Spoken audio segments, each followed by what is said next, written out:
When I was walking to my locker one day with a friend, I was half listening to the chaos of the hallway while changing the song on my phone. The second she saw the artist, her face froze in shock. "You listen to mainstream artists like The Weeknd?" she asked, almost laughing. To her it didn't make sense. At the time, my favorite color was light pink, and I loved reading romantic comedies, and I had already fit the image she had created in her mind. She assumed I would listen to soft, poetic music instead of loud, popular hits blasting through my headphones. It sounds small now, just a passing comment in a crowded school hallway. But at that moment, I realized something important. She had already decided who I was before truly getting to know me. And, if I'm honest, I had probably done the exact same thing with many other people. How many of you in this room have ever decided who someone was even before they spoke? Maybe it was the way they dressed, their stance, or their facial expression. Within seconds, your mind had already created a story about someone. And what makes this fascinating is that our minds don't do this on purpose. Judgment is a human nature.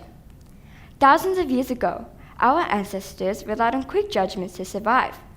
When they met someone for the first time, their brain asked them 3 important questions. Can I trust this person? Am I safe here? Do they pose any danger or threat that I do not know of? Back then, these instincts kept us alive. Today, however, they often shape how we see people in ways that are normally incomplete, unfair, or simply incorrect. The problem is that we rarely judge someone based on who they truly are. We judge them based off of fragments, a small moment, a rumor, a facial expression, or even a single sentence. And soon enough, our mind starts to fill in the blanks. Once we've created a story about someone, our mind starts searching for evidence that proves us right. If we've decided someone's rude, every silence starts to feel arrogant. If we've decided someone's unfriendly, we stop noticing the moments when they try to connect.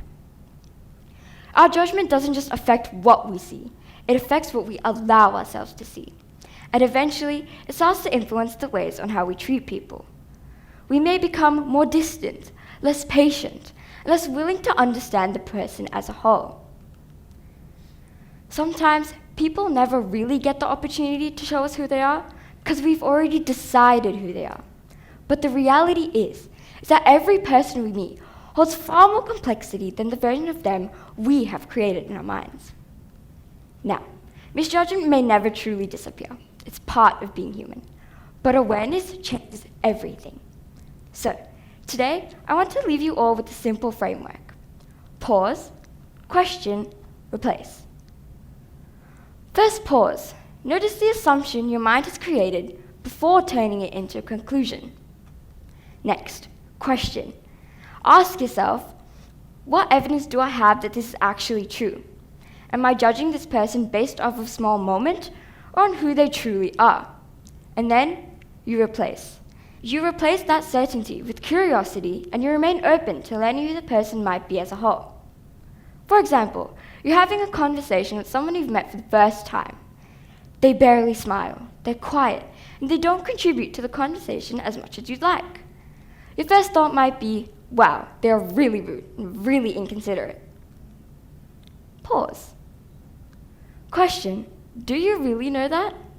Maybe they're shy, maybe they're having a rough day, or maybe they're worried about something that's happening in their life that you know nothing about.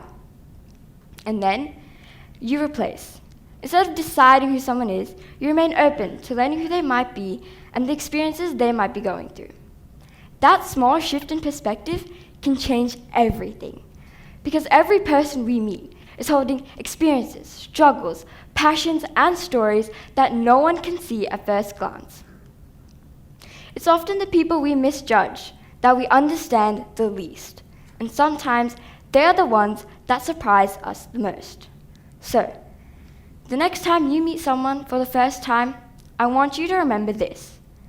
The first impression is automatic. The second thought, however, is a choice. Choose curiosity over certainty. Choose understanding over assumption. Because the next time we look beyond our first judgment, we give someone the space and the opportunity to be seen for who they truly are. And in doing so, we become a little more human ourselves. Pause, question, replace. Thank you.